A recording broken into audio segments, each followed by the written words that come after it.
Guys মই ফেমিলিৰ লগত পিকনিক যাবলৈ ওলাইছোঁ অৰুণাচলৰ মালিথান এক্সপিৰিয়েঞ্চ কৰিছোঁ ব'ল।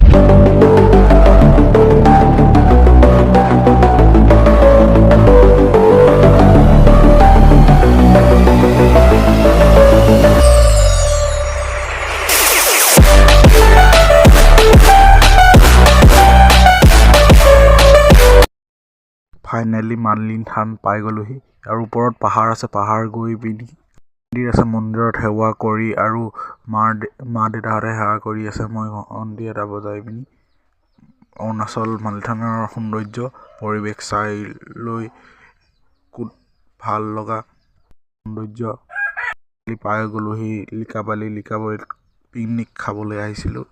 বনাই পিনি উৎপাত কৰি নাচি বাগি এইফালে ভাত বনাব লাগি আছে। ভাত খাই পিনি ওলাই গ'লোগে। Bye bye.